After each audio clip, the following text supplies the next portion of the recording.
Bonjour à tous frères et sœurs, j'espère que vous allez tous bien, que vous profitez de vos vacances, de vos proches. De retour sur ma chaîne YouTube 4 mois, presque 4 mois après ma dernière vidéo. J'avais laissé un message sur YouTube pour vous dire que j'ai eu un gros problème familial. J'en ferai une vidéo, je pense que je posterai ce soir ou demain pour vous expliquer ce qui s'est passé dans ma vie. Parce que voilà, comme je n'ai pas envie de polluer cette vidéo-là pour Koundé, je pense en faire une vidéo où j'expliquerai un petit peu ce qui m'est arrivé, comme c'est ma vie privée et intime. Et comme je compte supprimer la vidéo dans un mois, une fois que tout le monde l'aura vue, donc je pense que ce soir ou demain, je vous expliquerai un petit peu ce qui m'est arrivé.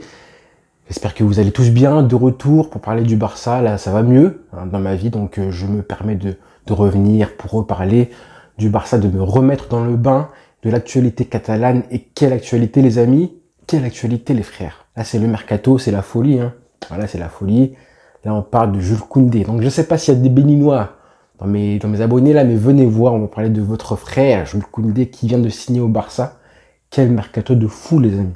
Quel mercato, encore une signature avec un joueur qui, je pense, est un des meilleurs défenseurs européens aujourd'hui. Dans le top 20, c'est sûr, je pense. Donc, encore une grosse recrue, encore un joueur qui est séduit par le projet de Xavi et les paroles de Xavi, encore un autre joueur. Encore un joueur qui préfère aller au Barça plutôt que aller à Chelsea, malgré un salaire qui apparemment allait être doublé par rapport à celui qu'il va recevoir au Barça. Je crois que ça parle de 6 millions d'euros net, comparé aux 12 millions net offerts par Chelsea. Encore un titulaire en puissance, parce que là ça fait, je crois, 5 ou 6 joueurs qu'on achète. Et on a acheté quand même Lewandowski, Rafinha, Jules Koundé et Kessié, qui sont pour moi des titulaires en puissance qui vont arriver au Barça. Et c'est un joueur que les supporters du Barça voulaient depuis très longtemps. On sait très bien que Xavi avait fait le maximum depuis très longtemps, sa priorité absolue en termes de mercato en défense centrale. Alors on a pu voir cet été, c'est intéressant, très intéressant de voir qu'il y a un gros marché de transfert entre les défenseurs centraux en Europe. On a eu Koulibaly qui était dans le viseur du Barça, qui a été pas mal de fois lié à des rumeurs avec le Barça, qui est finalement parti à Chelsea. On a eu Rudiger qui était quand même, qui est parti au Real Madrid. On a eu Lisandro Martinez qui était un temps évoqué à Barça, mais ça a été très court, très court de sa part. Et on a eu évidemment De Ligt qui était lié au Barça à des rumeurs depuis très longtemps, mais depuis 2019. Mais ça continue après aussi en 2020, 2021 aussi. Sauf que c'était trop cher pour le Barça. Et récemment, on a même vu Inigo Martinez de Bilbao qui a été un temps évoqué au cas où, du coup, Koundé, son transfert foiré au Barça. Donc il y a eu pas mal de défenseurs centraux désirés vraiment par le Barça. Mais Xavi, il avait une idée claire en tête. Il voulait absolument Jules Koundé. On a même vu des articles qui sont sortis depuis le 28 octobre, donc 3 jours avant la nomination de Xavi en tant que coach du Barça. Et avant de signer, il était encore au Qatar à l'époque, et il voulait déjà absolument que Laporta ramène Koundé au mercato d'hiver 2021-2022 là. Malheureusement, voilà, il a dû attendre 6 mois plus tard pour l'avoir. Donc ça prouve à quel point Xavi voulait absolument Koundé, malgré les rumeurs Koulibaly, qui aussi aurait été un excellent transfert, clairement, malgré les rumeurs de Ligt, Lisandro Martinez et tout, il voulait absolument Jules Koundé. On sait par exemple que aussi Carles Puyol adore le joueur. Hier, il a fait un tweet pour dire qu'il était très content de la venue de Koundé au Barça. Et apparemment, même, il y a des rumeurs comme quoi même Ronald Araujo aurait milité, aurait fait peur à Xavi de ses envies de jouer avec Koundé.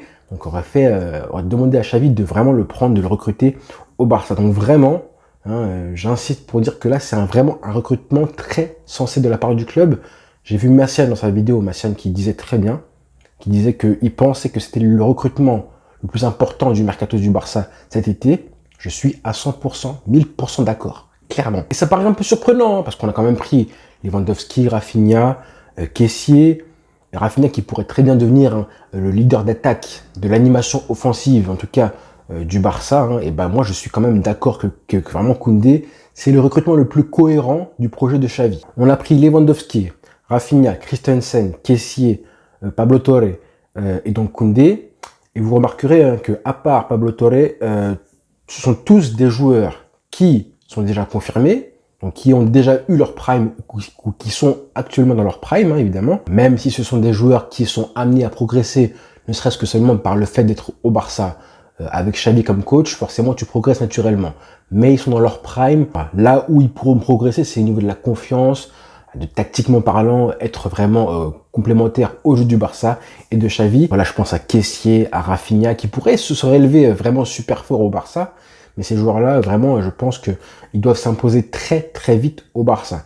Et là, on a Jules Koundé, 23 ans, hein, mais qui est déjà une référence en Espagne à son poste, clairement, qui lui a une marge de progression qui est honnêtement énorme malgré le statut qu'il a déjà aujourd'hui, parce qu'il pourrait très bien être dans 5 ans, 6 ans, le leader en défense du Barça, qui a déjà l'expérience des grands rendez-vous de la Ligue des Champions, de la Liga, des grands matchs aussi. C'est déjà presque un joueur confirmé pour moi, hein, clairement. Mais il est amené à rester au Barça pendant 10 ans minimum, c'est ça qui est bien. On a déjà compris en quelques mois, quelques semaines, que Xavi adore les joueurs qui peuvent jouer à plusieurs postes, qui peuvent jouer à plusieurs fonctions sur un terrain lors du même match. On l'a vu avec Araujo à ses postes de central axial droit, d'arrière droit. On l'a vu avec Daniel Alves aussi, à ce poste qu'il a entre l'arrière droit latéral, le piston, le milieu de terrain aussi. Xavi aime ce genre de joueur-là qui occupe plusieurs fonctions.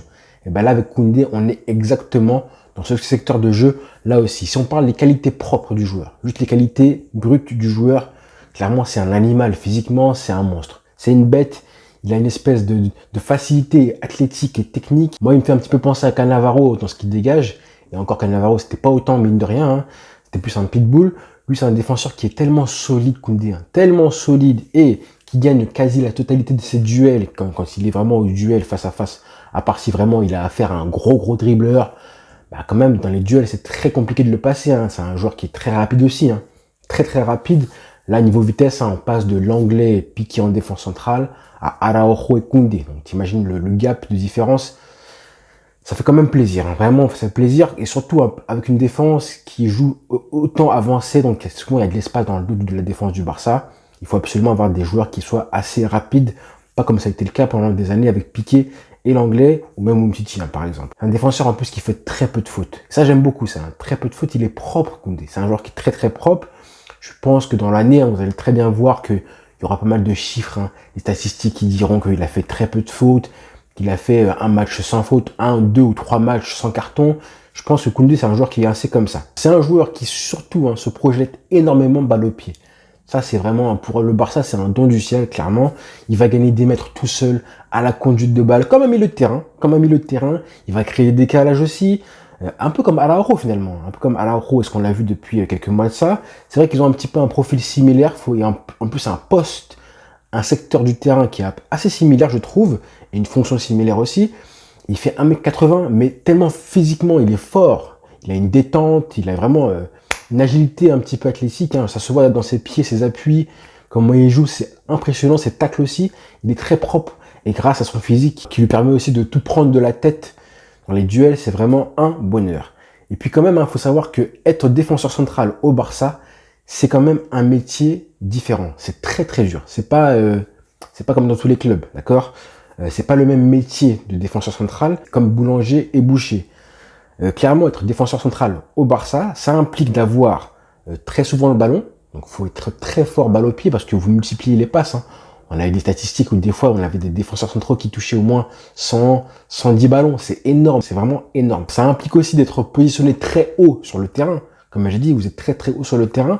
Donc, vous avez souvent pas mal d'espace derrière votre dos. Et ça, il n'a pas encore connu ça, Koundé. Ça, il va devoir l'apprendre un petit peu. Même si à Séville, c'était un petit peu le cas aussi parce qu'il y avait des joueurs qui le couvraient quand lui se permettait de monter un peu. Et aussi, ça implique d'avoir Sergio Busquets comme premier, voire unique relanceur à la relance, hein, au Barça. Donc, il faut apprendre, il faut s'habituer avec ça.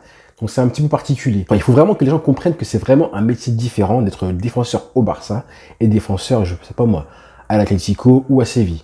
Donc voilà. Mais bon, on a la chance d'avoir recruté un défenseur qui est tellement complet. Comme il faut préparer le départ de Gérard Piqué en 2023, c'est très bien de l'avoir en 2022, un an avant. Maintenant, attention, hein, il a 23 ans, donc c'est quand même très jeune.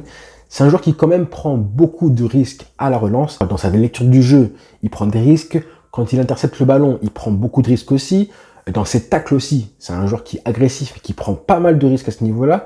Donc ouais, même balle au pied, hein, même balle au pied aussi. Quand il fait des montées, on le voit faire des percées en partant de son propre camp et en avançant comme ça des crochets, même des sombreros qu'il fait des fois aux attaquants. Allez voir sur YouTube, allez voir sur YouTube, vous allez voir un rappel des gestes et du calme qu'il dégage. Le calme, il dégage une sérénité à sa manière.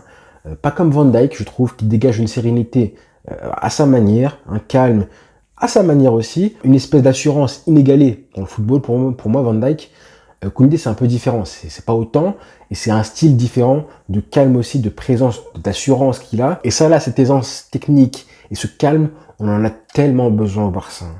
Parce que les dernières années, quand on a vécu des Clément Lenglet, des Eric Garcia, des Umtiti, qui sont tous des joueurs calmes de façade. Et je ne parle même pas des baltringues comme Sergi Roberto, Jordi Alba, Sergio Dest aussi, qui respirent la peur. Eux, ils insufflent la peur, ils respirent la peur. Là, Koundé, on a un défenseur qui est propre, mais pour être intelligent, calme et posé comme il l'est, ça demande beaucoup de confiance. Et ça, on ne se rend pas compte, hein, mais niveau confiance, il va devoir en acquérir vite. Et quand tu arrives au Barça avec la pression colossale que tu as sur les épaules, attention à ce niveau-là. Parce que gardons en tête, hein, et là, je vais faire une leçon de football basique, hein, mais vraiment basique. Il faut tout le monde se mettre en tête que quand tu es défenseur central dans le football, c'est un métier quand même très à part. Ton job à toi, c'est de tuer le football adverse. C'est pas de créer quelque chose. Toi, c'est tuer le football adverse. La création, c'est pour les attaquants, les milieux de terrain. Eux, leur rôle, c'est tenter des choses et essayer de les réussir. Donc, un attaquant, il peut rater des choses, hein, il peut réussir aussi, et on t'en voudra pas si tu tentes des choses. Et on t'en voudra pas trop si tu rates des choses. Si tu rates une ou deux choses, 3, 4, 5, c'est pas très grave. On t'en voudra pas. Par contre, les défenseurs et les gardiens, eux, ils sont pas jugés sur ce qu'ils tentent, mais sur le nombre d'erreurs qu'ils font. C'est différent. Un attaquant n'est pas jugé sur le nombre d'erreurs qu'il fait. Un défenseur, si. D'accord? Sauf que là, avec Koundé, ce qui se passe, c'est qu'avec Koundé, on a affaire à un joueur qui fait tellement de dépassements de fonction. Clairement, il incarne le dépassement de fonction. Il fait tellement de choses différentes, sur un terrain, en étant fort à la relance, en gagnant des mètres balle au pied, des rushs, des chevauchés, 30, 40 mètres, en apportant du surnombre, en étant des fois à la dernière passe, et même des fois dans les situations de but. Vraiment, Koundé, c'est un joueur comme ça, que là, tu as envie de te dire que c'est même ce genre de joueur-là qui va réussir à combler les grosses lacunes tactiques qu'on a au Barça, par exemple, le fait qu'on se fasse trouer à chaque fois en contre, que le milieu de terrain se fasse trouer, que Busquets soit très souvent en retard. Je pense qu'il y a une partie du joueur qui est Koundé qui va pouvoir un petit peu combler ce genre de brèche-là. Après, j'ai pas envie de lui mettre trop de pression sur les épaules, mais c'est un joueur qui est tellement complet que vraiment, il y a plein de secteurs du jeu où il peut apporter ses qualités au Barça qui en recherche. Je pense qu'avec un joueur comme ça, avec des mecs comme Kessie aussi, on aura une équipe qui sera beaucoup plus équilibrée. Clairement. Je me dis vraiment que c'est un joueur qui a les qualités qu'on recherche d'un défenseur au Barça et qui apporte ses qualités à lui, qui répondent aux exigences du football aujourd'hui, de 2022, qui est quand même différent du football d'il y a 10 ans. À l'époque de Guardiola, on avait des défenseurs qui étaient pas aussi complets qu'un mec comme Koundé. Même si pour l'instant, il est beaucoup moins fort que Mascherano, que Marquez, que Puyol, etc. Après, il va progresser, mais s'il progresse, il sera largement plus complet que ces mecs-là. On verra comment il s'adapte, évidemment. Il connaît la Liga, il parle espagnol très très bien. J'ai vu son interview hier en plus. Évidemment, c'est important, les parler espagnol pour la complémentarité avec Araujo, avec l'équipe, avec Xavi aussi.